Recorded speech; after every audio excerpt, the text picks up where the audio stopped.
സങ്കീർത്തനം 104 ഇപ്രകാരം പറയുന്നു: കൃതജ്ഞതാ ഗീതത്തോടെ അവിടുത്തെ കവാടങ്ങൾ കടക്കുവിൻ, സ്തുതികൾ ആലപിച്ചുകൊണ്ട് അവിടുത്തെ അങ്കണത്തിലേക്ക് പ്രവേശിക്കുവിൻ, അവിടുത്തേക്ക് നന്ദി പറയുവിൻ, അവിടുത്തെ നാമം വാഴ്ത്തുവിൻ.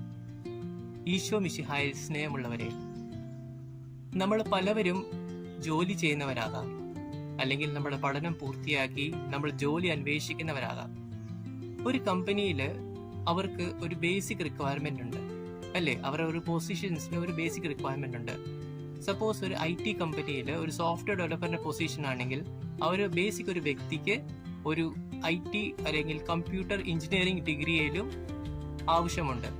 അപ്പോൾ ഞാനൊരു 10ാം ക്ലാസ് ഗുസ്തിക്കാരൻ ചെന്നിട്ട് ആ കമ്പനിയിൽ അപ്ലൈ ചെയ്യുവാണെങ്കിൽ അവരെന്നെ സ്ട്രെയിറ്റ് അവേ റിജക്ട് ചെയ്യും. കാരണം ഞാൻ അവരുടെ ബേസിക് റിക്വയർമെന്റ് ഫുൾഫിൽ ചെയ്യുന്നില്ല. നമ്മളൊക്കെ സ്വർഗത്തിൽ പോകാൻ ആഗ്രഹിക്കുന്നവരാണ്, അല്ലേ? നമ്മൾ ഈ ലോക ജീവിതം കഴിഞ്ഞിട്ട് നമ്മൾ കർത്താവിന്റെ കൂടെ സ്വർഗത്തിലായിരിക്കാൻ ആഗ്രഹിക്കുന്നവരാണ്. പക്ഷെ ആ സ്വർഗത്തിലും ഒരു ബേസിക് റിക്വയർമെന്റ് ഉണ്ട്. നമുക്ക് സ്തുതിക്കാൻ അറിയണം. അവിടെ ആരൊക്കെയാണുള്ളത്? നമ്മൾ നോക്കുമ്പോൾ അവിടെ മാലാഖമാരുണ്ട്, സ്വർഗീയ വൃന്ദങ്ങളുണ്ട്, അല്ലെ?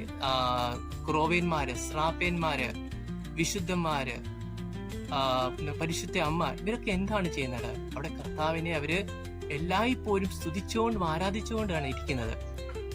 അപ്പോൾ നമ്മള് സ്വർഗത്തിൽ പോകാൻ ആഗ്രഹിക്കുന്നെങ്കിൽ നമുക്ക് സ്തുതിക്കാനും ആരാധിക്കാനും അറിയണം.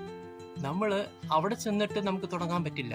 നമുക്ക് ഇപ്പൊ ഇവിടെ ആയിരിക്കുന്ന സമയത്ത്, നമ്മൾ ആയിരിക്കുന്ന സാഹചര്യങ്ങളൊക്കെ നമുക്ക് കർത്താവിനെ സ്തുതിക്കാനും ആരാധിക്കാനും നമ്മൾ പഠിക്കണം, നമ്മൾ തുടങ്ങണം.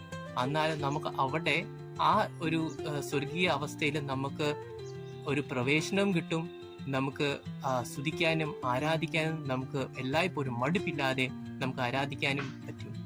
Price God. Ave Maria.